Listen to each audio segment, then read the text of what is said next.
Esto es el podcast de Enrique Figueroa MX. Estas son unas cuantas palabras. Las leyendas es una anomalía que muchos quisiéramos más bien que fuera una regla en la industria audiovisual mexicana. Con el estreno reciente de La leyenda de los chaneques, séptima película en una saga cinematográfica a la que se le suman una serie y hasta un videojuego, Anima Studios puede presumir para bien que es posible hacer cine de animación en nuestro país. Los altos costos y un escenario cinematográfico que dista del de una industria como las de los Estados Unidos, India o China en lo que a producción y distribución se refiere, son algunos de los contras a los que se enfrenta un cine de animación que sin embargo tiene mucha, pero mucha calidad. No les miento, ver La leyenda de los chaneques me sacó una enorme sonrisa. Si bien porque es una película entretenida que gustará a propios extraños de la saga, sobre todo por lo que significa para el cine de nuestro país, que Anima Studios ha conseguido lo que muchos quisieran: contar toda una historia audiovisual, y sobre todo en cine, en distintos episodios. En una industria a nivel mundial donde las sagas cinematográficas muestran un agotamiento, aquí en este podcast celebramos la séptima y las próximas películas de las leyendas. Franquicia orgullosamente mexicana, bienvenidos a mi podcast. Una antigua leyenda ha despertado. Los chaneques son criaturas de la noche, guardianes de la naturaleza. Durante años se ocultaron manteniendo el equilibrio entre el hombre y la tierra. Hasta que un día el hombre rompió el pacto.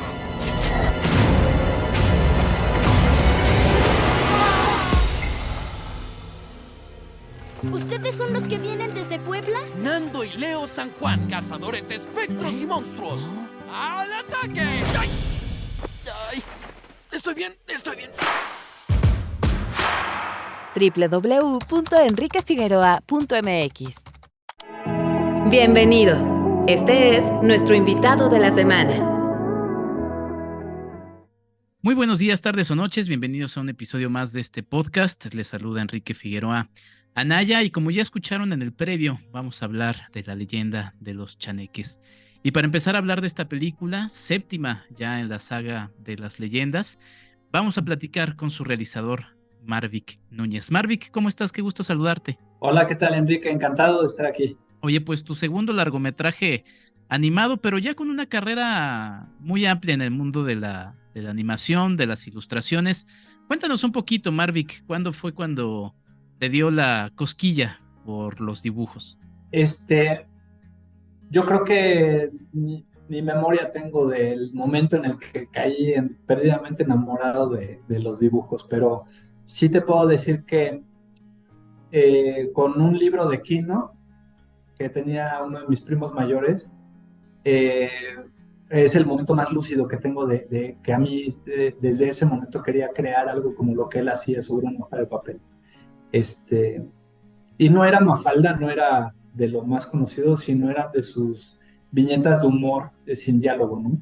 Y yo creo que lo que me enamoró fue que se nota el trazo de este señor, se nota la pluma sobre el papel en sus trazos, ¿no? Es como esta generación de imágenes de la manera más sencilla, una pluma en un papel. Eso fue el primer enamoramiento que tuve yo con el dibujo, ¿no?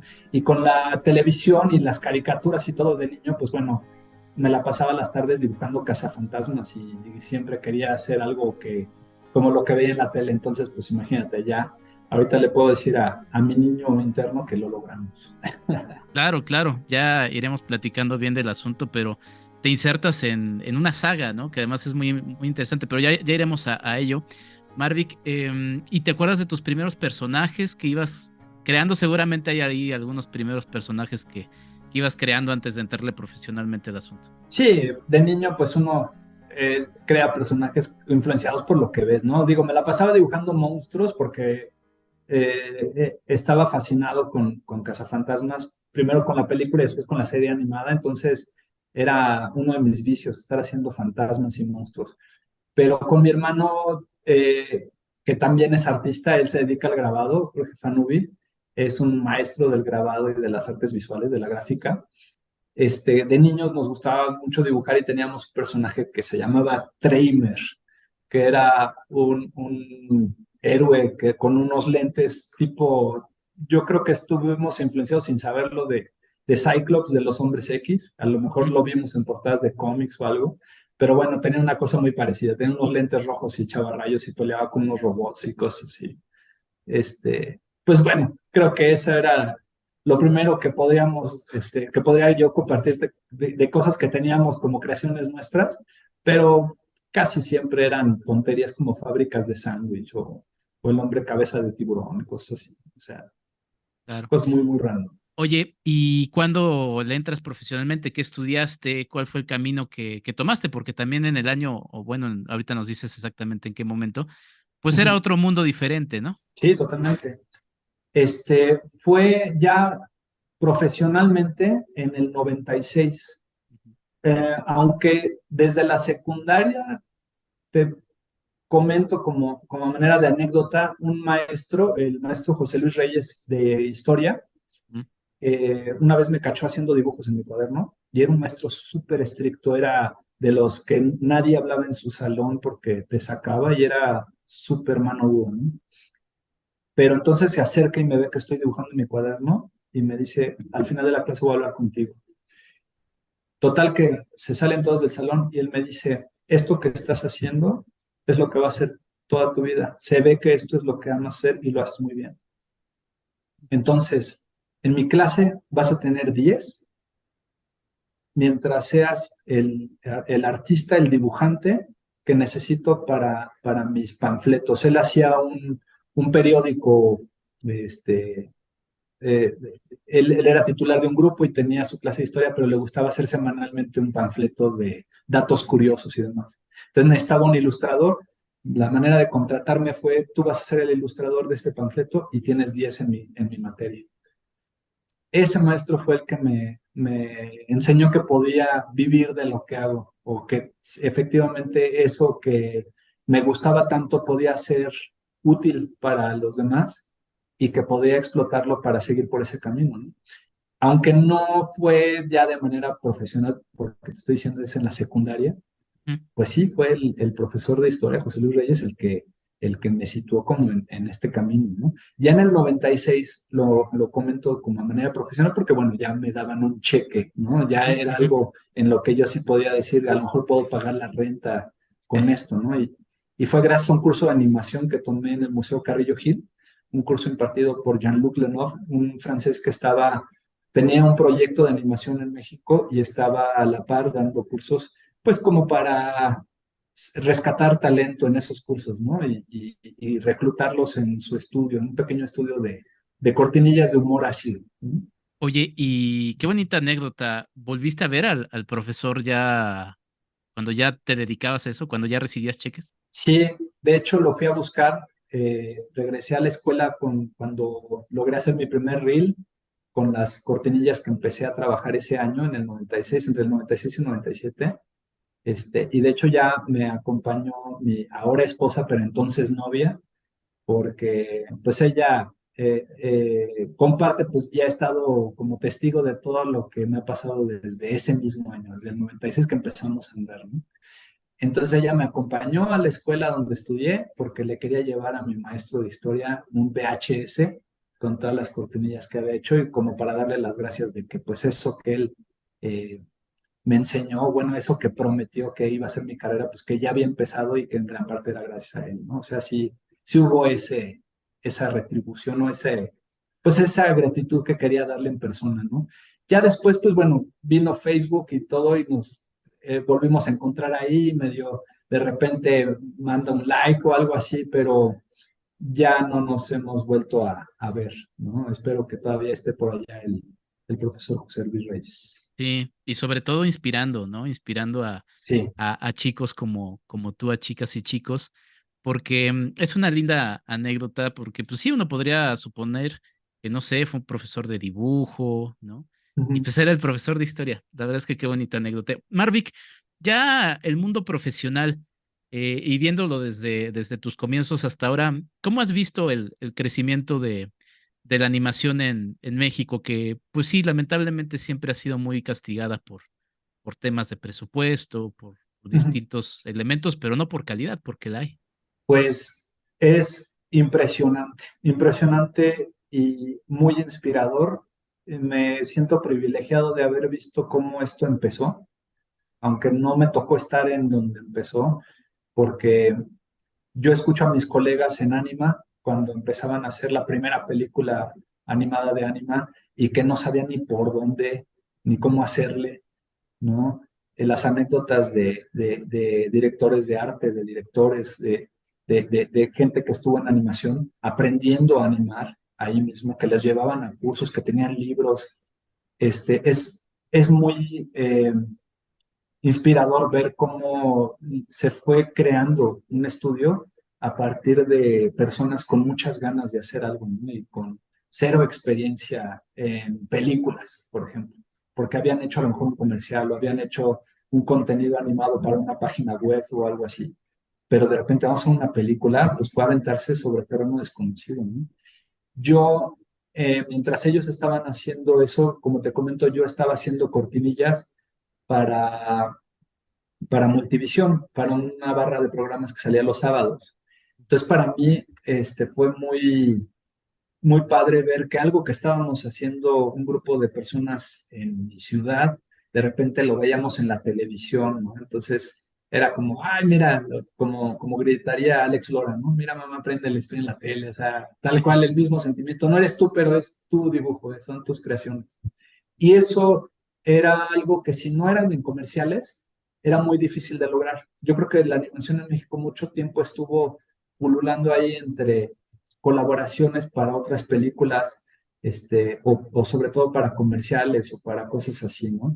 Pero ya enfocado a un estudio que hace películas o series o un contenido animado per se, y desde el guión y desde su concepción, eso empezó justo por esa época. Recuerdo que por ahí en el 95, 96, en el tiempo en el que entré a trabajar, estaba muy galardonado este, El Héroe, el cortometraje de... Carlos Carrera. Sí, exacto. Y estaba muy sonado, ¿no? Y empezaba a voltearse a ver de que si ganó esto un mexicano y quiere decir que en México se puede hacer animación, era algo como novedoso. Al par de años sale esta primera película animada en Anima, que fue, creo, Imaginum, o Magos y Gigantes, no, todavía a veces las confundo, pero una de las dos fue así como la que ibas al cine, veías un póster de una película animada hecha por mexicanos. Entonces me conmueve pues pensar que eso se veía nuevo, se veía sobre un terreno árido y que ahorita no solo es Anima, sino que son muchos estudios estrenando sus contenidos, trabajando en sus películas, el stop motion tan brillante que se está haciendo en Guadalajara, ¿no?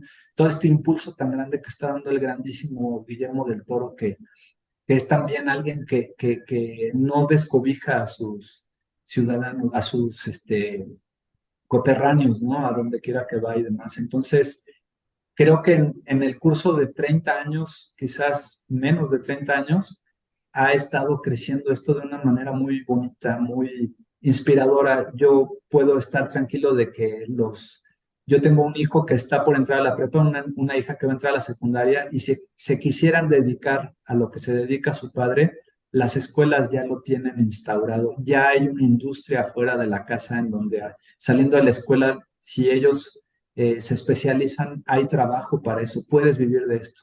Mi mamá tenía miedo de qué iba a hacer su hijo si solo hace monitos, ¿no? O sea, te estoy hablando de esa época. Ella decía, es que, ¿de qué vas a vivir? Y pues bueno, es que no existía, no había esa forma. Ahorita sí, es una profesión y eh, es un sustento de muchas familias hacer películas como las que estamos haciendo. Claro. Sí, hablas de estas nuevas carreras que hace ya algunos años empezaron a presentarse en distintas instituciones. A partir del ruido internacional que se hizo con Pinocho de Guillermo del Toro, ¿tú sientes que en la industria mexicana ha habido, o sea, sí hubo un cambio y cómo lo vives tú desde dentro? O sea, sí, con Guillermo del Toro, que siendo mexicano esté siendo una figura tan importante internacionalmente y que esté llevando predicando como justo lo que se trata de defender. Animación es cinema, no solo es una cosa para niños, no solo es una cosa menor, está a la par, se tiene que ver frente a frente con el cinema porque son hermanos prácticamente, ¿no? Está muy padre que lo esté llevando él como estandarte alrededor del mundo porque pone en alto la animación globalmente.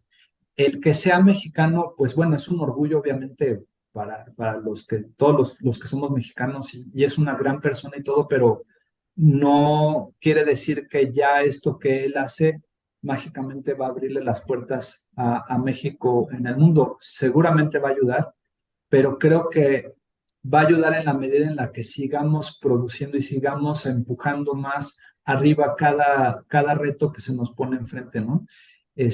Sin duda, ayuda muchísimo. A lo mejor me hago bolas aquí con las palabras, pero es que si Guillermo del Toro está apoyando tanto la animación, sobre todo en su natal Guadalajara, y que las escenas que tuvieran que ver con mucho cuidado que él tenía para su película de Pinocho, con gente que anima en México, y que tú ves la película y realmente no hay un brinco, todo está en un plano de una calidad muy alta, pues ahí está la prueba.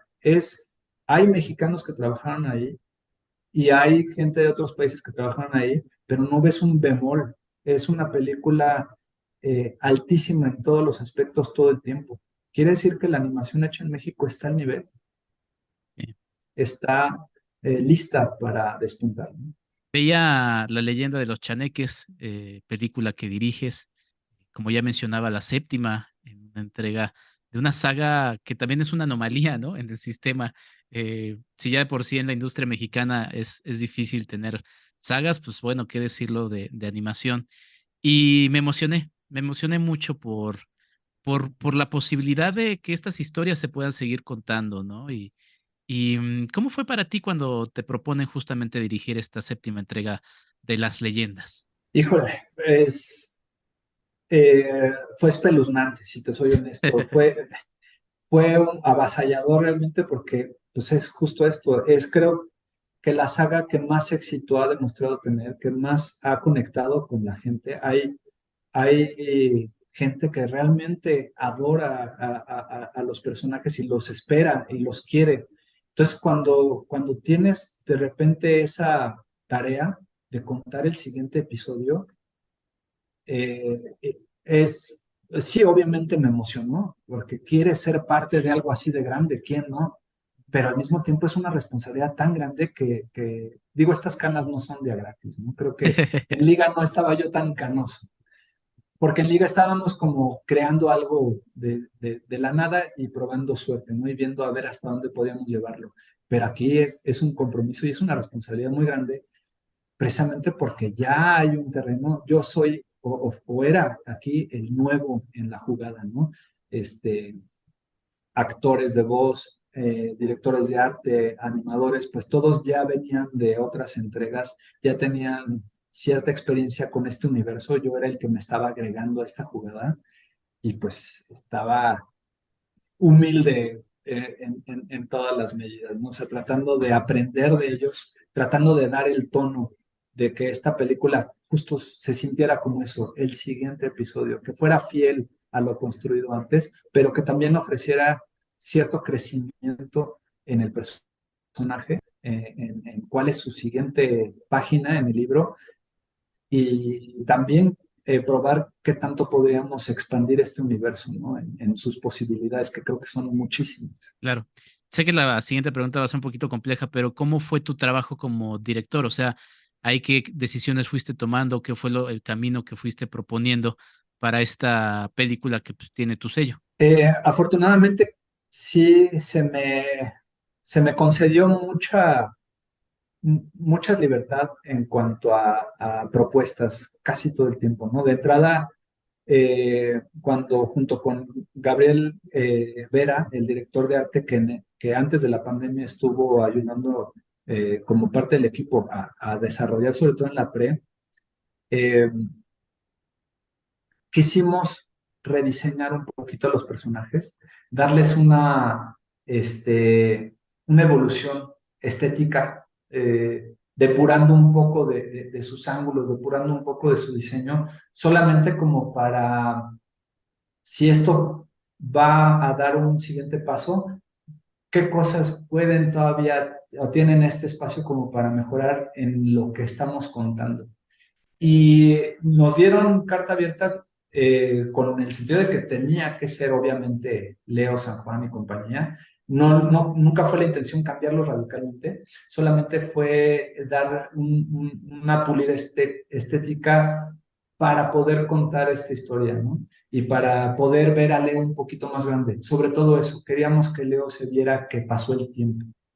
Y eso fue lo que nos costó más trabajo vender. Lo logramos medianamente, pero creo que lo que se logró ya en conjunto, ya ahora que vimos terminado, es fiel a la historia que se está contando. Entonces estoy muy agradecido de que se nos haya confiado el cómo queríamos contar la película y que nos hayan dejado acomodar un poquito a los personajes a esta nueva faceta, ¿no? En el episodio de esta saga. Y bueno, hubo propuestas creativas que ya las verán en las películas y todo, y creo que muchas orgánicamente cabían bien en cómo estábamos contando la historia y nos fueron dando como esta luz verde cada vez que decíamos, esto vamos a empujarlo más. ¿Qué tal este monstruo? ¿Qué tal esta parte en la que los chaneques están más ligados a la naturaleza? Porque a lo mejor la saga tiene este hilo conductor en el que están contra maldiciones o contra almas en pena o contra seres del inframundo, ¿no? Y en este caso los chaneques son otra cosa, son seres más ligados a la naturaleza y son espíritus arraigados en algo más viejo que nosotros, ¿no? Entonces, como me interesaba mucho contar eso también como algo nuevo dentro de la saga y también como para diversificar el universo a que lo espiritual no nada más son almas en pena o solamente se va hacia a la humanidad. La naturaleza puede manifestarse también en esta manera. Eso era la posibilidad que yo veía en los chaneques y afortunadamente nos dejaron contar la historia de esa manera y creo que fue un acierto para llevar a Leo San Juan y a equipo a esto que no necesariamente es el inframundo, sino que es todavía en un nivel aparte, ¿no? Pues estamos inmersos en olas de calor. En algunos países, por ejemplo, como Uruguay, se han acabado sus reservas de agua. La Sí, situación no es sencilla. Yo veía la película y sin revelar más, pensé en la princesa Mononoke, ¿no? De Miyazaki. por supuesto. ¿No? Por supuesto. Los espíritus de los árboles fueron un referente muy claro, muy evidente para los chaneques, ¿no? Pues una película muy entretenida que invitamos a la gente que vea. La verdad es que me la pasé bien. Bueno, hay dos temas rapidísimos, Marvick. Sí, Em, que estas películas y como muchas de las películas mexicanas, pues ya no tengan tanta salida en los cines. A mí me hubiera gustado poder ver La leyenda de los chaneques en el cine. Digo, está en ViX. La verdad es que ViX tiene una gran colección de cintas, muchas producidas por Videocine, que invito a la gente a que las pasen a revisar. Pero ¿cómo ves este tema en específico? pues creo que la película desde que empezamos a hacerla antes de la pandemia y siempre por la tradición de las anteriores, estuvo pensada para la gran pantalla, ¿no? Evidentemente es lo que se perseguía como experiencia por la inercia que hay de las entregas anteriores. Cuando se ofrece esta oportunidad de hacer llegar la película finalmente, porque te recuerdo, estuvo detenida y estuvimos en incertidumbre más de un año, casi 2 años, y la amenaza era que a lo mejor no se iba a concretar ya Chaneques, ¿no? Cuando se nos acercan para poderla concretar, yo como director, te lo digo de todo corazón, lo fundamental es que la vean. Lo fundamental es que vea la luz un proyecto en el que muchas personas estuvimos entregándonos durante meses difíciles, ¿no? Y que estuvimos, pues, pasando estragos algunas veces por cómo se mueven las cosas dentro de la incertidumbre que fue la pandemia y la post-pandemia. Entonces, que finalmente se pueda compartir con la gente y que vean consolidado el proyecto, pues es lo fundamental. Evidentemente, la idea inicial era verla en pantalla grande y sería maravilloso, porque a lo mejor soy de la vieja escuela y esto está cambiando. Y a lo mejor hay que estar atentos a qué pasa con estos cambios. A lo mejor algo que nos va a beneficiar a todos es que este nuevo medio en el que las películas empiezan a encontrar un foro, pues da para que a lo mejor si antes se podía hacer una de vez en cuando, ahora se hagan muchas y de todos los colores y de otras formas.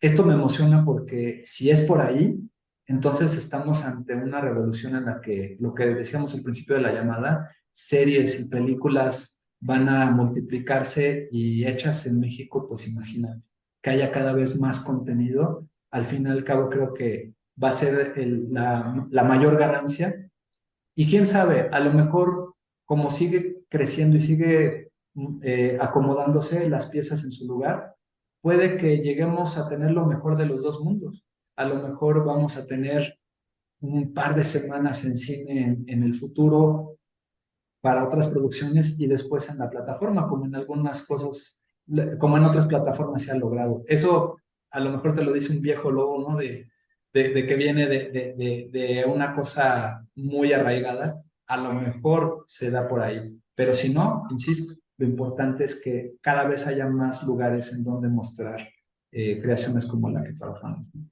Para finalizar, Marvick, agradeciéndote tu tiempo, la inteligencia artificial, ¿cómo ves las herramientas que utilizan inteligencia artificial en el mundo de la animación? Creo que es algo que eh, es peligroso todavía de satanizar o de ver mal, o lo mismo, ver demasiado optimista y verlo como algo que va a cambiar para bien. Creo que todavía está muy verde, es impresionante, es algo que yo a título personal veo con mucho entusiasmo a veces, porque a manera de experimento me parece una cosa pesadillesca a veces lo que logran las máquinas, pero se parece mucho a lo que uno sueña, se parece mucho a las imágenes que uno no sabe cómo interpretar.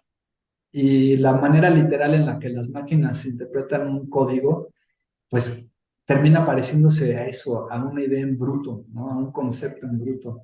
Entonces yo creo que va a llegar un momento en el que si va para donde nos conviene a todos, va a aligerar muchísimos procesos de producción a lo mejor, va a llenar muchos espacios en los que se vuelve mecánico el trabajo artístico y el trabajo artístico cada vez va a ser más alto.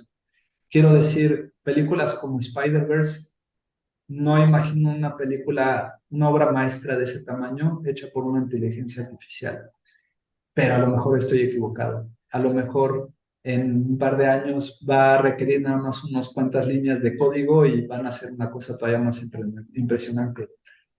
No lo sé. Creo que ninguno de nosotros lo sabe todavía. Yo creo que va a ser algo muy útil, muy, muy bueno y que va a ayudar, insisto, a que se reduzca la parte laboriosa y la parte que menos nos gusta como animadores, a lo mejor los intercalados, a lo mejor el entintado, colorear, qué sé yo. A lo mejor la inteligencia artificial va a llegar a tomar esos huecos para que como artistas podamos crecer y podamos dedicarnos a la parte creativa y el desarrollo creador mucho más alto, pasando menos horas rellenando píxeles, ¿no? Entonces creo que es algo que va a revolucionar sin duda. Todavía está por verse de qué manera, pero eh, es, es inspirador ver que de la manera menos esperada las cosas llegan. Entonces, quién sabe, a lo mejor si tenemos esta conversación en 5 años, Enrique, quién sabe, a lo mejor ya hicimos nuestra siguiente película muy apoyados en la inteligencia artificial y a lo mejor gracias a eso ahora alcanzamos un nivel todavía más alto y que se pueden contar historias mucho más grandes. No lo sabemos todavía, pero ojalá. Ojalá, ojalá me uno a eso. Pues Marvick Núñez, realizador de La Leyenda de los Chaneques, ya disponible en ViX Plus desde el 14 de julio. Vayan a echarle un ojo, la verdad es que es una película muy entretenida. Yo me emocioné mucho, toda la parte final me pareció súper, súper emocionante. Toda la película es muy entretenida. Mucho éxito, Marvick, con tu carrera Muchas y que gracias. vengan muchas películas más. Gracias, Enrique. Te agradezco mucho y saludos a todos los que nos escuchan. Muchas gracias. Pues nosotros continuamos, no se vayan porque vamos a hablar con Leo y Nando San Juan. Así es, ya regresamos. ¿Quieres ayudarnos a hacer más contenido? Tu apoyo es fundamental. Entra a www.patreon.com/Enrique Figueroa MX y elige entre las muchas recompensas que tenemos para ti. Desde un agradecimiento en este podcast hasta tu participación en un cineclub en línea donde tú puedes elegir el tema. Además de 50% de descuento en nuestros cursos, talleres y tours. ¡Únete! Sé parte de esta comunidad.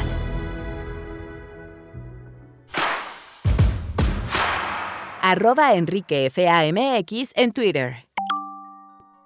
Y continuamos con este podcast dedicado a la leyenda de los chaneques y les había comentado que tendríamos a Nando San Juan y a Leo San Juan, solamente que Nando se fue a una misión que ya descubrirán en la misma película, La leyenda de los chaneques, y se encuentra Leo San Juan interpretado por Benny Emanuel, a quien me da muchísimo gusto saludarle. ¿Cómo estás, Benny? Saludos. Hola Enrique, también qué gusto saludarte desde acá a la distancia. Oye, pues tú entras en 2014 en la tercera película de las ya 7 películas de la franquicia de las leyendas. ¿Y cómo te sientes ahora con esta nueva aventura de la leyenda de los chaneques? Apenas ayer me hicieron ese comentario de que ya una década, casi una década haciéndolo a Leo y yo dije, ¿de qué hablas, mi hermano? O sea, cuando me soltaron ese dato fue impactante, pero a la vez fue muy chido darme cuenta de que yo fui a un casting en algún momento para hacer a Leo, que en ese entonces cuando yo fui a hacer el casting para la tercera película, que yo entré en La leyenda de las momias de Guanajuato, yo ya había visto La leyenda de la Nahuala y La Llorona y ya había sido fan de estas pelis, entonces cuando yo fui no tenía idea que me iba a quedar para todo el proyecto y para darle vida a Leo, lo cual a mí me llena de gusto y de orgullo y me divierte mucho hacerlo, me la paso muy bien. Cada entrega puedo hacer algo distinto y voy creciendo con el personaje, entonces me siento orgulloso de formar parte de este proyecto que además es como algo muy especial o casi irrepetible en México. Es una franquicia exitosa de animación mexicana. O sea, es como, eso es raro. O sea, por lo menos en este país que es difícil como tal, así todo, ejercer todo, es muy chido tener esta franquicia que aparte hable de lo que habla, ¿no? Sí, sí, sin duda. Platicábamos ya en la parte anterior de este podcast con Marvick Núñez, el realizador de la película, y le decíamos eso, era exactamente como una especie de anomalía en el sistema, ¿no? Nos gustaría que hubiera más de eso, pero además en una industria de cine mexicano, pues todavía más raro y todavía más raro en el mundo de la animación. ¿Cómo te sientes justamente ahora con esta nueva interpretación de Leo San Juan, que también el propio Marvick nos hablaba de un crecimiento? Él ya quería hablar de un personaje que pues obviamente muchos hemos crecido ya con él y había que trabajar ese aspecto en específico, Benny. Fíjate que, como te mencioné un poquito hace rato, está muy chido que voy creciendo junto con Leo y, por ejemplo, voy entendiendo las necesidades como del personaje. En esta última yo creo que es la más, coming of age que le llaman, está pasando como esta etapa, esta transición a la adultez el Leo y pues tiene preguntas existenciales, mano, como nos hacemos todos así de ya más profundas, como tiene 5 años que no tiene poderes, Leo, iniciamos así en La leyenda de los chaneques, hace 5 años no utiliza sus poderes, está viajando con Nando, pero está en esta cuestión como de qué soy sin mis poderes, ¿no? ¿Qué valgo sin mis poderes? Y al final pues yo eso lo entiendo muy bien como actor, porque pues yo luego me he preguntado como qué soy sin el rollo de la actuación, ¿sabes? Como que esas preguntas rondan mi cabeza mucho y entiendo muy bien la necesidad de Leo y como lo que había como que ponerle ahí como para hacerlo un poco más, sí, profundo, para que el personaje tuviera capas. Y eso está muy chido, porque pues tienes solo una herramienta cuando estás haciendo este proyecto, en caso de las leyendas o doblaje o animación, que es la voz, y eso es el reto, y eso me gusta mucho, me divierte mucho. Momias, charros negros, chupacabras, y ahora los chaneques que son otro tipo de seres, sin revelar mucho, mucho más. Es una película que tiene una identidad propia que la distingue de las demás de la franquicia, Benny. Esta tiene una particularidad que además, no sé, mira, para empezar yo estuve muy feliz de que sea La leyenda de los chaneques porque los chaneques son de Veracruz. Ya ves que cada región adopta su leyenda. Y yo no sé si sí, si no, pero yo soy de Veracruz y yo desde morro escuché a mi abuela decirlo, que ella, que de las aguas que no fuéramos a jugar tan noche en las escondidas, porque luego aparecían chaneques y todo así como que, ¿sabes? Entonces yo voy a decir que es de Veracruz. Y la particularidad de esta película es que vamos a descubrir que en realidad los chaneques, pues no son estos monstruos como quizás se piensan, porque creo, como hemos escuchado ahí en varias zonas, como que hay seres guardianes de la naturaleza, guardianes del bosque, que si no haces las cosas bien o no respetas la naturaleza, como que siempre ahí se dice, ¿no? Como en ciertas zonas que van a salir y te van a espantar o te van a correr de este lugar. Por ahí va un poco la historia de los chaneques y es como más, no sé si las personas crean o no en estos mitos, pero hay un mensaje muy importante detrás de esto y es: no podemos faltarle al respeto a la naturaleza pensando en que nada va a pasar, ¿no? Como que debemos respetar el hogar y debemos respetar a donde vivimos, ¿no? Y eso es un mensaje también muy poderoso de la película, ¿no? De los chaneques. ¿Qué es lo particular de la actuación siendo, pues sí, doblando una voz para una película animada, Benny? Que tienes, bueno, por ejemplo, así de que en un proyecto como una película o como una serie, live action, por así decirlo, pues yo puedo hacer un gesto, microgesto y así, pues va a ser muy, o sea, con eso tienen, ¿no? Y acá, ese tipo de reacciones, todas esas cosas, pues es distinto darlas porque, insisto, la única herramienta es la voz. Entonces, si el personaje está como demasiado triste y debe haber un microgesto, yo te lo puedo hacer muy bien ahorita, pero ¿cómo paso eso a un mm, de voz o a un quejido o a un sonido gutural? ¿Sabes? O sea, ese tipo de cosas es muy interesante hacerlas y pues ahí sí le doy todo el shot al director, a Maverick, porque pues se la rifó cañón. Yo no había trabajado con él, esta es la primera entrega en donde me toca chambear con él y él le puso mucha pasión también al proyecto y me llevó muy bien. Creo que hay que echarle un shot. Exactamente. Pues ahí está la leyenda de los chaneques. Benny Manuel, muchas gracias por esta entrevista y mucho éxito con tu carrera y pues muchas felicidades por esta película que, como ya le decía Marvick Núñez después de verla y en eso que destacabas, pues es muy padre poder ver una franquicia y sobre todo una historia que tiene la posibilidad de seguirse contando en distintos episodios. También hay una serie, en fin, creo que es una anomalía de esas que da mucho gusto ver en el cine mexicano. ¿Algo que más que quieras sumar, querido Benny? Que no se la pierdan, que va a estar a partir del 14 de julio en VIX y que tampoco se pierdan, ya que estamos por acá por tu podcast, promociono también Los Casi Ídolos de Bahía Colorada, un estreno en Netflix el 19 de julio, una peli de comedia. Y después de que vean las leyendas, el 19 vean Los Casi Ídolos de Bahía Colorada. La carrera de Benny Manuel está creciendo, nos da muchísimo gusto y te seguiremos viendo en más cosas, además de que pues el público siempre está ahí impulsándote de Qué distintas chido. maneras. Gracias, Benny. Gracias, Enrique, gracias a ti por tu espacio. Muy bien, pues yo me despido, soy Enrique Figueroa Anaya, nos escuchamos en un próximo episodio. Hasta la próxima. Esto fue el podcast de Enrique Figueroa MX. Hasta la próxima.